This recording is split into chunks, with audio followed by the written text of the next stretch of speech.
नमस्कार। ऑनलाइन कक्षा में आपका स्वागत है। आज हम पढ़ेंगे कक्षा 9 विषय हिंदी पाठ 12 कैदी और कोकिला। इसके कवि हैं माखनलाल चतुर्वेदी।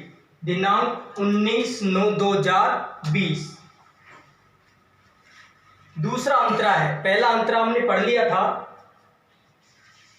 माखनलाल चतुर्वेदी अपने आप को कैदी मानते हुए जेल में बंद हैं और कोयल उसको संदेशा दे रही है। दूसरा अंतरा देखिए। इस अंतरे में माखनलाल चतुर्वेदी ने अन्य कैदियों की जो स्थिति है, जेल में किस प्रकार उन पर अत्याचार किया जाता है, उस स्थिति के बारे में इस अंतरे में बताया गया है।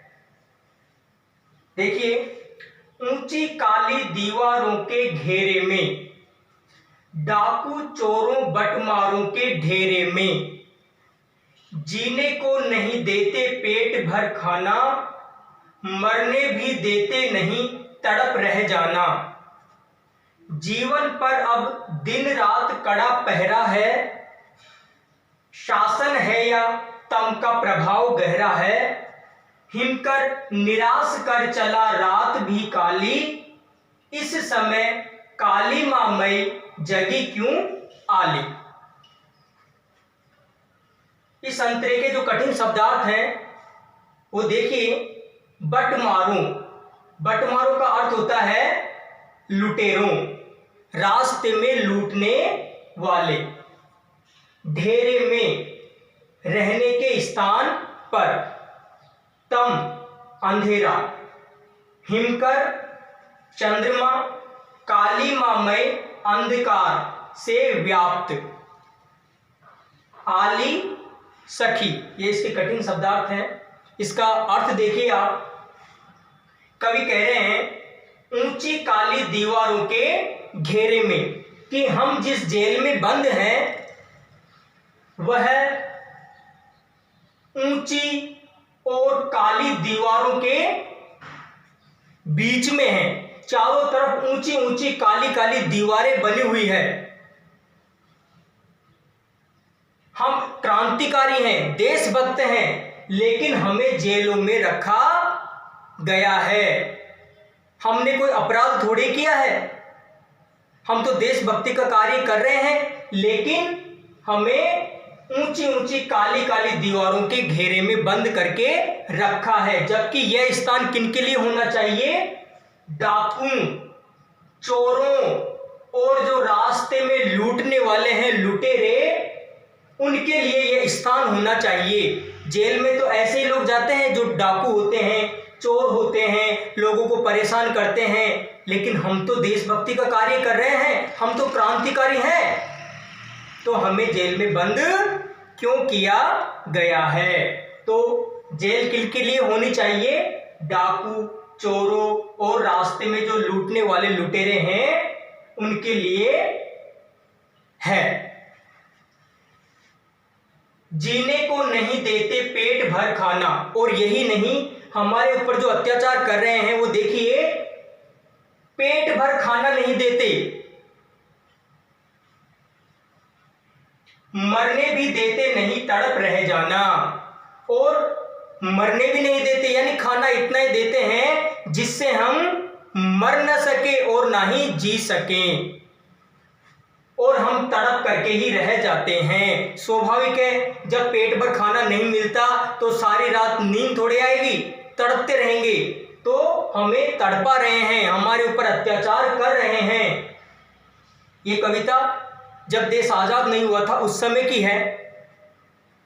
तो भारतीयों पर, क्रांतिकारियों पर अत्याचार किए जाते थे अंग्रेजों के द्वारा, उसका वर्णन कर रहे हैं ये।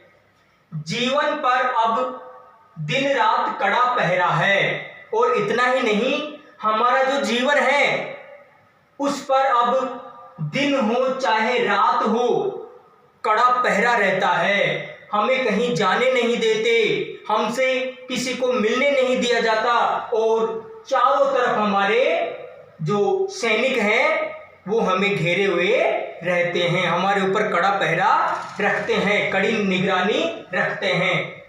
शासन है या तम का प्रभाव गहरा है? क्या यह शासन है या ऐसा लगता है कि तम यानी अंधेरा, तम का प्रभाव गहरा है और अंधेरा भी ऐसा जहां हमें रोशनी की कोई किरण दिखाई नहीं देती। तो ये ऐसा शासन है जहां चारों तरफ अंधकार ही अंधकार फैला हुआ है, अर्थात हमारे ऊपर अत्याचार किया जा रहा है। हिमकर निराश कर चला रात भी काली। हिमकर यानी चंद्रमा।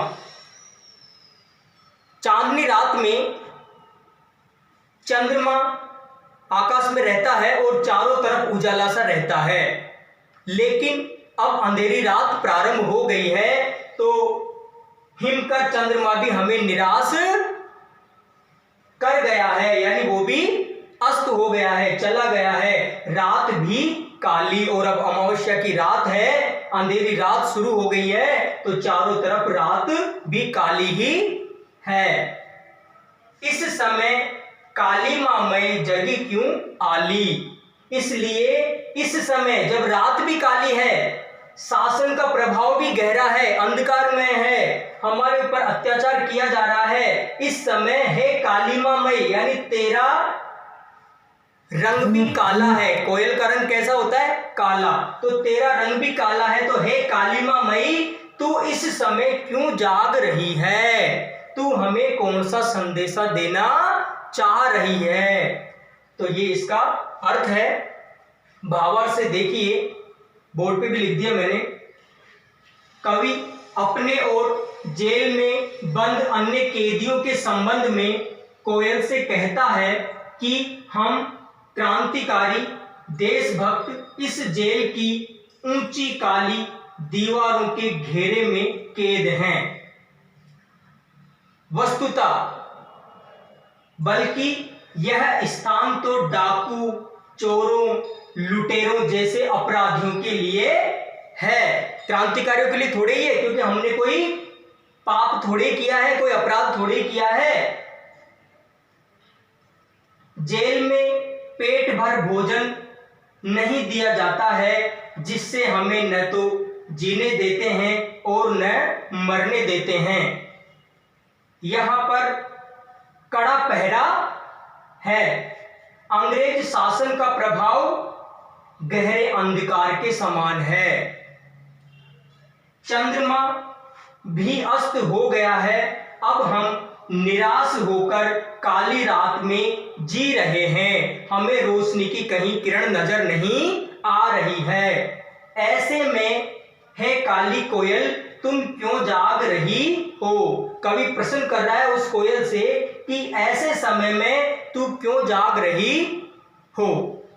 तो ये दूसरा अंतरा हमारा पूरा हुआ। इसको कॉपी में उतारना, इसके कठिन शब्दों को उतारना और इस का जो भावार्थ है उसको कॉपी में उतारना और इसको याद करना। नमस्कार।